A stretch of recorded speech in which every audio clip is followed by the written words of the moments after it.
What's up, designers, and welcome back to Rempton Games. On this channel and on my blog, I've touched on a lot of different areas of game design, but one that I haven't talked about much is character design. Character design might seem separate from other areas of game design such as systems and mechanics, but it's still an incredibly important part of making a successful game. And few games live or die based on the quality of their characters as much as Pokemon, and possibly Sonic the Hedgehog. The newest games in the Pokemon series, Pokemon Sword and Shield, came out recently, and with new Pokemon games comes new Pokemon designs. As always, new Pokemon designs are a bit of a mixed bag, with some amazing designs like Dragapult, the Applin line, and the Snom family, mixed in with some less than stellar designs such as Greedent or Chewtle, with most falling somewhere in between. As always happens with a new generation, these new designs have sparked a lot of debate in the Pokemon community, arguing which are good, which are bad, and whether the new designs are better than the old ones. Along with these discussions about the quality of the new designs, have come a lot of conversation about how Pokemon designs have changed over time. It seems that fans have a lot of thoughts on how Pokemon designs are different than they used to be, and will loudly exclaim these opinions on any platform they have access to. I, of course, cannot relate to this, as I'm only planning on making a multiple-part video series on the topic. For this video, I want to take an in-depth look at Pokemon designs to truly see how they've evolved over these past 23 years. To do so, I've not only personally analyzed their designs, but also read numerous interviews regarding the inspiration behind various Pokemon and the design process behind them, as well as how technical limitations have influenced these designs over the past generations. Of course, before we can really discuss how Pokemon designs have changed over time, we need a baseline to compare them to. This baseline, of course, is Generation 1. Love 'em or hate 'em, the original 151 Pokemon formed the foundation of the entire Pokemon franchise, and for millions of players, these Pokemon influenced their idea of what a Pokemon is supposed to look like. Before I dive into the details, I want to mention that Pokemon has never really had a strongly defined art style. Ever since the beginning, there's been a wide variety of different monsters in different styles, so for these videos I'm mostly going to be focusing on general trends. Not every trend is going to affect every single Pokemon in a generation, and there are always going to be counterexamples, but I think looking at these general trends can give you a good idea of how Pokemon designs have changed from generation to generation. That being said, there are a number of factors that separate the original 151 Pokemon from those that came after. I think the main three things that influenced these designs were the mindsets of the developers at the time, the technical limitations of the Game Boy, and the smaller size of the initial design team. The first thing to remember when talking about the designs of the Gen 1 Pokemon is that the designers were not intending to design Pokemon as we know them today. The word Pokemon has a lot of connotations and baggage that have come from 20 years of anime, video games, merchandise, and other media that didn't really exist when the original 151 Pokemon were being designed.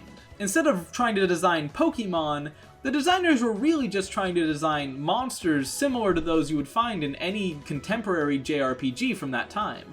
For a great example of this, you can look at the Pokemon Rattata and Zubat. Rats and bats, or skeevers and keese, are incredibly common early game enemies in a lot of JRPGs, and it only makes sense that if you're designing monsters for these sorts of games, you would want to design a rat and a bat enemy that players would encounter early on in the game.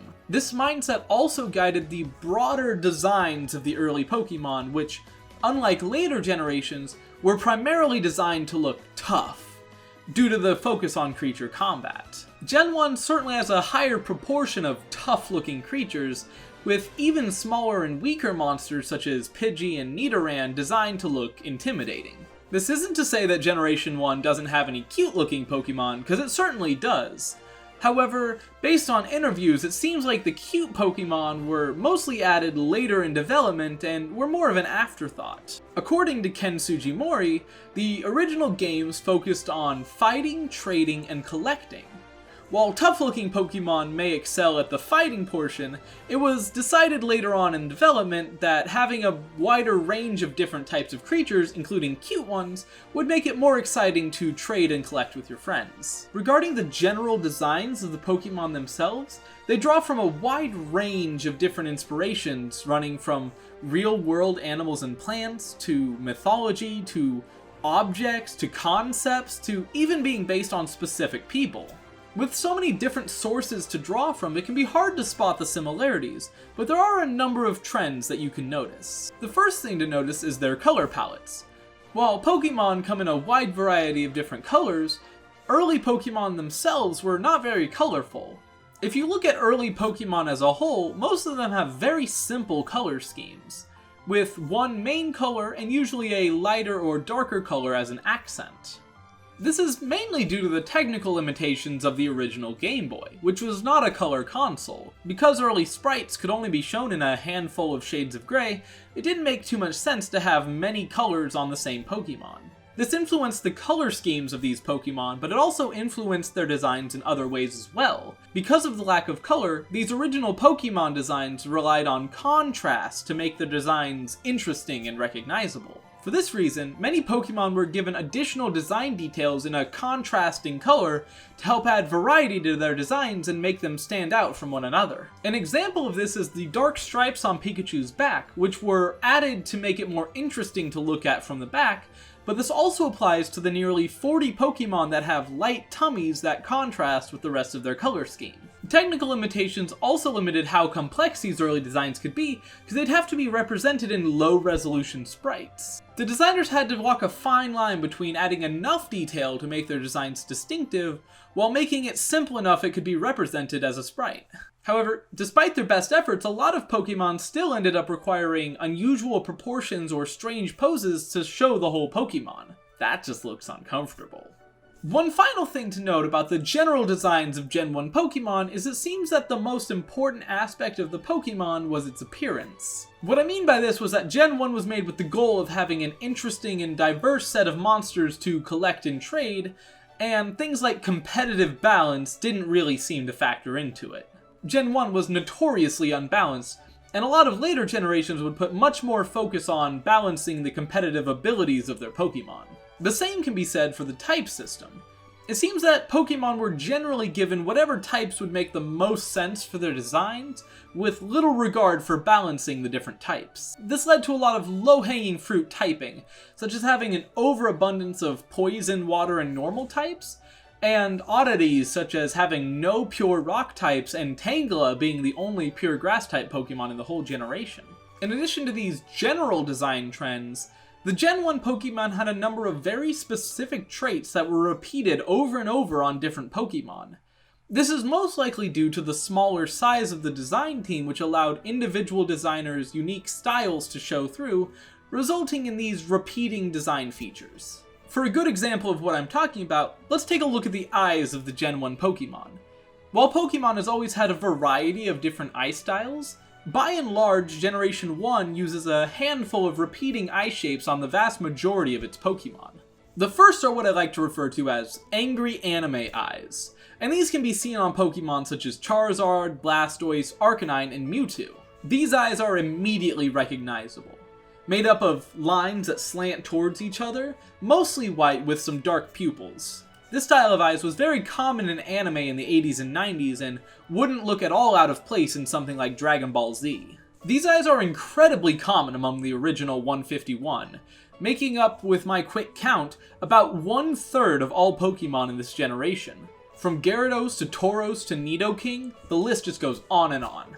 However, aside from the original 151, this style of eyes drops off exponentially in future generations. It's used sparingly in Gens 2 and 3, and barely at all after that point. Because of this, the angry anime eyes is one of those features that really defines the look of these Generation 1 Pokemon. However, not all Pokemon in Gen 1 use this eye style. There are a number of other common repeating eye motifs, such as the cute anime eyes, which you can see on Pokemon like Charmander and Mew, circular eyes with small dot pupils, which can be seen on Pokemon like Magneton and Shellder, and Mystikal Eyes, for lack of a better term, which you can see on Pokemon like Vulpix, the Evolutions, and Dragonair. I know I'm spending a lot of time talking about the eyes, but that's only because eyes are one of the most important parts of any character's design, and this definitely applies to Pokemon as well. To quote the cliche, the eyes are the windows to the soul, and just by looking at a character's eyes, you can tell a lot about that character's personality. For example, angry anime eyes show you that this is a formidable monster that you don't want to mess with in battle, while cute anime eyes tell you that this is a friendly creature that you can hang out with.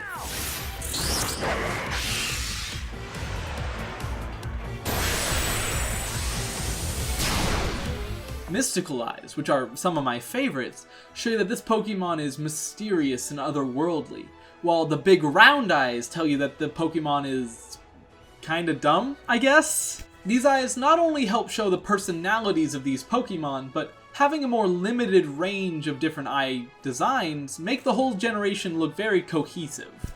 However, their eyes are far from the only repeated trait that can be found on a number of different Pokemon.